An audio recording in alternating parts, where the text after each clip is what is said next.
necessaries are embarked. Farewell. Mwah. What? Oh, and sister, as the winds give benefit and as convoy is assistant, do not sleep, but let me hear from you. Do you doubt that?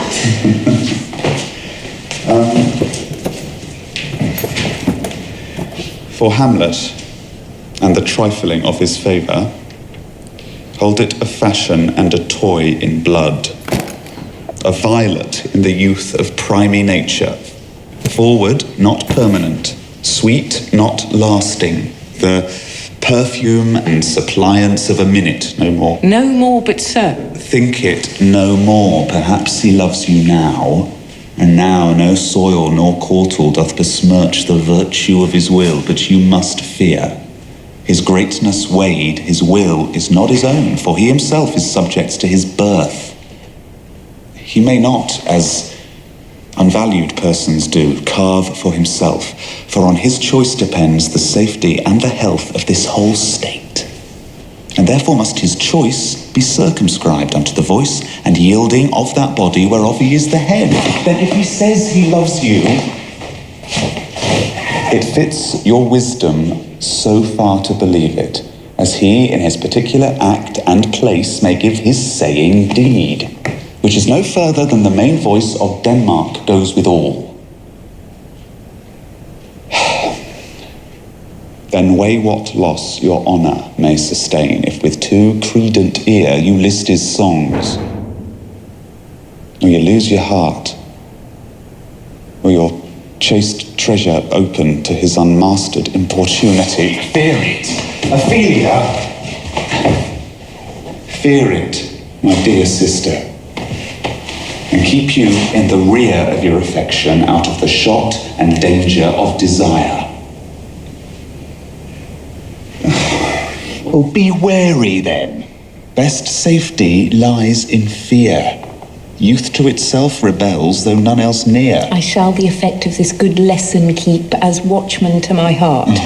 But good my brother, do not as some ungracious pastors do, show me the steep and thorny way to heaven, whilst like a puffed and reckless libertine, himself the primrose path of dalliance treads, and recks not his own reed. Oh, fear me not, I stay too long, but here my father comes. A double blessing is a double grace. Occasion smiles upon a second leave. Get here, Laertes, aboard, for shame. The wind sits in the shoulder of your sail, and you are stayed for. There, my blessing with thee, and these few precepts in thy memory see thou character. Give thy thoughts no tongue, nor any unproportioned thought his act. Be thou familiar, but by no means vulgar. Those friends thou hast and their adoption tried, grapple unto thy soul with hoops of steel, but do not dull thy palm with entertainment of each new-hatched, unfledged comrade. Beware of entrance to a quarrel, but being in, bear it that the opposite may beware of thee. Give every man thy ear, but few thy voice.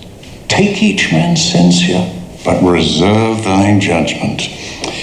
Costly thy habit as thy purse can buy, but not expressed in fancy, rich, not gaudy, for the apparel oft proclaims the man. Neither a borrower nor a lender be for loan. Oft loses both itself and friend. And borrowing does the act of husbandry. This, above all, to thine own self be true. And it must follow as the night the day. Thou canst not then be false to any man. Farewell. My blessing season this in the... Most humbly do I take my leave, my lord. The time invites you. Go, your servant tends. Farewell, Ophelia.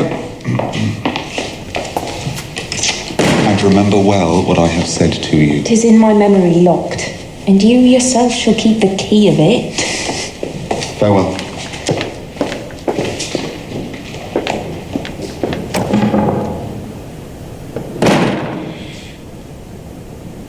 What is Ophelia he hath said to you? So please you something touching the Lord Hamlet.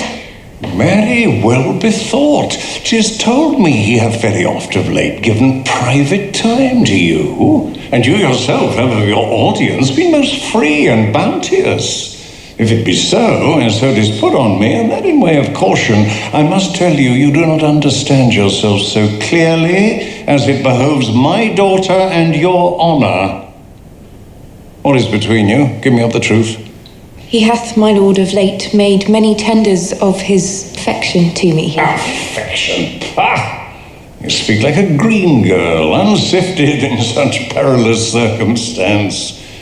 Do you believe his tenders, as you call them? I do not know, my lord, what I should think. Marry, I'll teach you. Think yourself a baby, which obtain these tenders for true pay, which are not sterling. Tender yourself more dearly, or, not to crack the wind of the poor phrase running it thus, you'll tender me a fool. My lord, he hath importuned me with love, in honourable fashion. Aye, fashion you may call it. Go to. And hath given countenance to his speech, my lord, with almost all the holy vows of heaven. Aye, springes to catch woodcocks. I do know when the blood burns how prodigal the soul lends the tongue vows. These blazes, daughter, giving more light than heat, extinct in both, you must not take for fire. From this time be somewhat scanter of your maiden presence. For Lord Hamlet, believe so much in him that he is young, and with a larger tether may he walk than may be given you. In few, Ophelia, do not believe his vows. This is for all. I would not in plain terms from this time forth have you so slander any moment leisure as to give words or talk with the Lord Hamlet. Look to it, I charge you. Come your ways. I shall obey, my lord. The air